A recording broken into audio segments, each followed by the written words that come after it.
नीतीश कुमार के राज्यसभा के सदस्य के रूप में चुने जाने के बाद चर्चा ये आम हो गई है बिहार में कि इस बार बीजेपी का सीएम बन ही जाएगा। अगर ये सच है कि बीजेपी का सीएम बनेगा तो बीजेपी किसके नाम की पर्ची निकालेगी। हाल ही में पर्ची काफी ज्यादा सुर्खियों में थी, राजस्थान, मध्य प्रदेश और दिल्ली में भी। जिस तरीके से नए चेहरों को बीजेपी लेकर आई वो काफी चौंकाने वाला फैसला माना गया। राजस्थान में तो जब राजनाथ सिंह ने वसुंधरा राजे को ही नए सीएम के नाम की पर्ची दी थी तो वसुंधरा राजे भी वो नाम पढ़कर हैरान हो गई थी।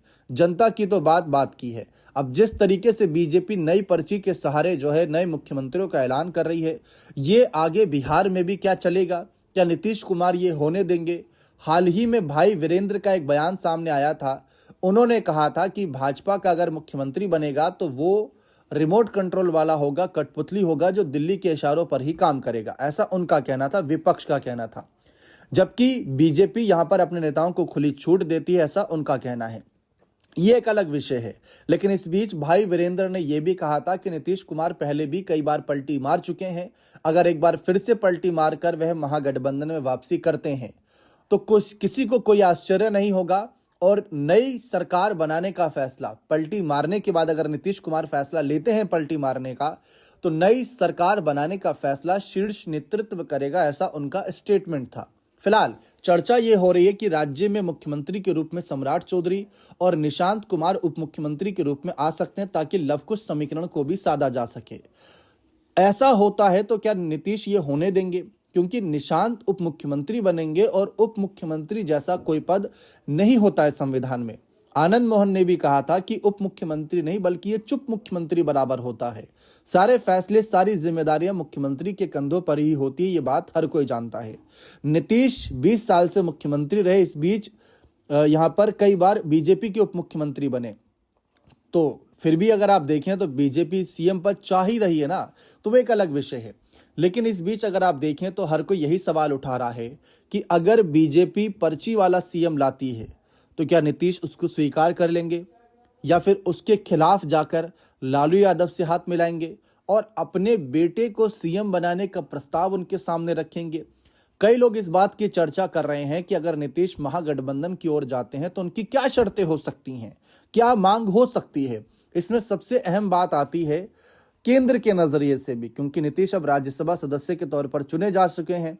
तो यही बात है कि नीतीश कुमार का जो पिछला काम अधूरा रह गया था, एक पीएम बनने का सपना उन्होंने 2024 के लोकसभा चुनाव में देखा था, विपक्षों को एकजुट किया था, लेकिन लालू यादव के कुछ फैसलों की वजह से मामला अटक गया था। बीजेपी भी यही कह रही थी कि नीतीश पीएम और तेजस्वी सीएम बनना चाहते हैं, और नीतीश पीएम विपक्ष के कंधों पर बंदूक रखकर चलाकर बनना चाहते हैं और तेजस्वी सीएम चाचा नीतीश के सहारे बनना चाहते हैं। तो ये बात आपने भी सुनी होगी, आपने भी पढ़ी और देखी होगी।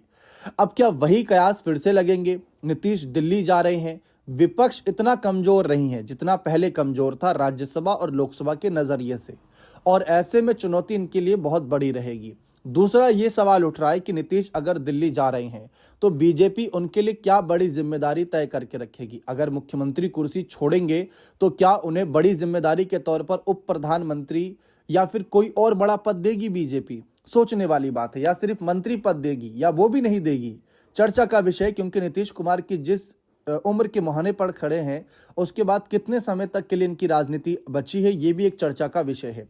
फिलहाल यही माहौल हो रहा है कि भाई नित्यानंद राय से लेकर सम्राट चौधरी, दिलीप जायसवाल, विजय सिन्हा, शाहनवाज हुसैन, इसके अलावा कई महिलाओं के भी नाम जो है बिहार के नए सीएम के रूप में चल रहे हैं। लेकिन पर्ची किसके नाम की निकलेगी? अगर बीजेपी का सीएम बनना है तो ये बात का फैसला है। लेकिन अगर नीतीश को नहीं लगा ठीक वो फैसला, तो क्या नीतीश पाला बदलेंगे? क्या नीतीश भाई वीरेंद्र की बात को सच करेंगे कि एक बार फिर से पलटी मारेंगे और बिहार की राजनीति में खेला कर देंगे? ये एक चर्चा हो रही है जो बहुत आम है। इस बीच लालू यादव के फैसलों की बात करें तो लालू यादव के लिए तो देखिए इस समय ऐसा है कि वो बिल्कुल बैकफुट पर हैं। फ्रंट फुट पर तो नीतीश कुमार बल्लेबाजी कर रहे हैं और बैकफुट पर धकेल दिए गए हैं लालू यादव और उनकी पार्टी और तेजस्वी यादव को। तेजस्वी यादव का कॉन्फिडेंस हार के बाद आपने देख ही लिया था। जब बिहार चुनाव हारे थे तो कई दिनों तक मीडिया का सामना भी नहीं किया था, उन्होंने परिवार के साथ समय बिताया था। तो यही चर्चा चल रही है। फिलहाल लालू यादव समय समय पर यह बात पहले भी कह चुके हैं। अच्छे से याद है कि बिहार चुनाव से पहले लालू यादव ने नीतीश कुमार को ये ऑफर दिए थे कि साथ आइए, बैठकर बातचीत करते हैं, जो भी मसले रहे हमारे पुराने उनको हल करते हैं और उसके बाद आगे की जो है राजनीति करेंगे। लेकिन इस पर हमेशा ही नीतीश कुमार ने ये कहा कि पहले आपके साथ आकर गलती कर दी, अब वापस नहीं आएंगे। कुछ किए नहीं आप लोग, यानी आपने सिर्फ भ्रष्टाचार और तमाम ऐसे गतिविधियों को बढ़ावा दिया जो नहीं होनी चाहिए।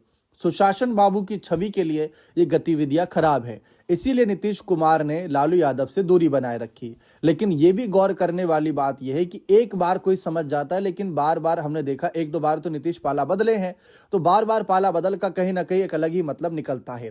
फिलहाल नीतीश के सामने चुनौती है कि वह आगे क्या फैसला ले। एक और गौर करने वाली बात यह है कि अब बीजेपी के अंदर यह मांग उठ रही है कि अपना सीएम बनाए।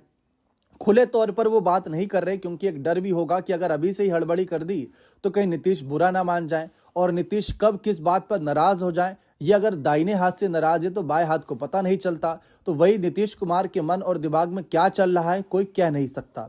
इसीलिए चर्चा उठी कि आगे क्या होगा।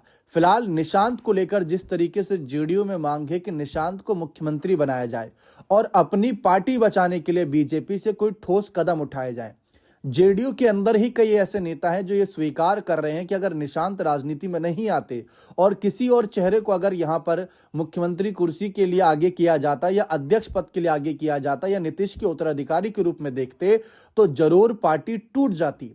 लेकिन सवाल तो यही है कि अगर निशांत उप मुख्यमंत्री बनते हैं और मुख्यमंत्री कोई और बनता है, बीजेपी का ही बनता है, तो भी पार्टी पर खतरा मंडराएगा, क्योंकि सत्ता का जो सुख है वो तो बीजेपी के पास ज्यादा रहेगा, पद भी ज्यादा बीजेपी के पास रहेंगे। लग नहीं रहा कि बीजेपी विधानसभा का अध्यक्ष पद, राज्य का गृह विभाग और राज्य की सीएम कुर्सी को लेकर कोई भी समझौता करेगी। फिलहाल तो नहीं लग रहा, जितनी उनके पास संख्या है।